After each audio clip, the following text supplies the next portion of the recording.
Hello and welcome to all my new subscribers. It's great to have you here. Today we're going to look at ciphers. We're going to look at the Pigpen Cipher, and I've got an exam question, Edexcel iGCSE exam question to look at. So first off, what is a cipher? A cipher is a secret way of writing.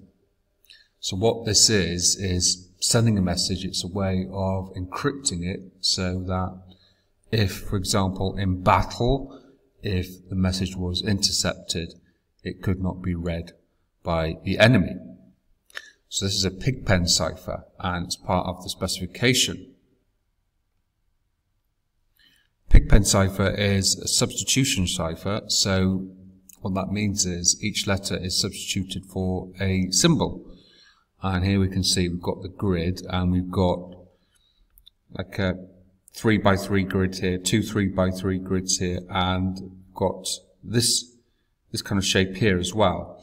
So we've got all letters of the alphabet, and they're represented with these symbols. So we can see that A is this symbol here, and J is the same symbol, but it has a little dot in the corner. So that represents J there. So for example, S would be this symbol here, and W would be the same symbol, but it would have the dot in it. So let's take a look at an exam question then. This is June 2019, paper 2, Computer Science, Application of Computational Thinking, and there's a question here that we're going to look at, which is all about Pigpen ciphers. So this is question 4, and it's worth 7 marks, and in my opinion, that is 7 easy marks. Once you get your head around this, it's actually quite easy. So the question sets for encryption is used to encode data. Identify the word that describes a Pigpen cipher. Is it plain text, random, shift, or substitution? The correct answer is substitution. So let's look at this question. 4b, figure 1 shows a Pigpen cipher grid.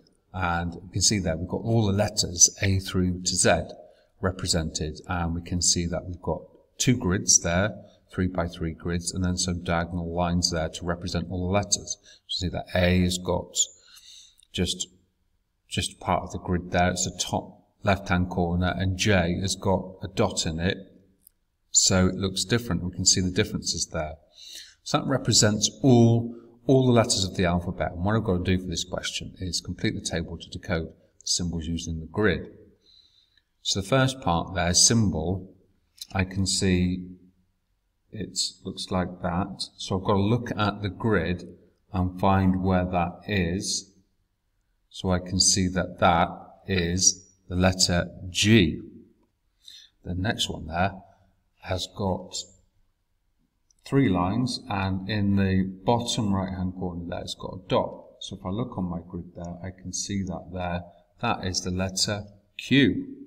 Moving down, I can see the next symbol I've got there, 2 lines like that. Look on the table there, that is the letter I. And I'm afraid the grid has gone out of view now of the camera, but the next one I look at there is the letter X. Next one is the letter N. And finally, the last one is the letter U.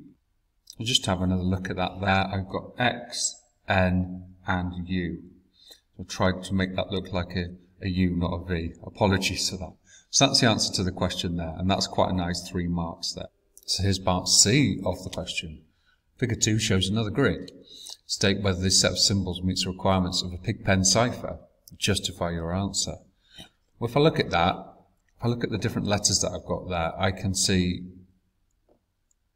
those different letters there, and they're all different, and they represent all letters of the alphabet there, and I can see that each letter has its own symbol. So the answer, does it meet the requirements of Pigpen cipher? Does each letter have its own symbol? The answer is yes.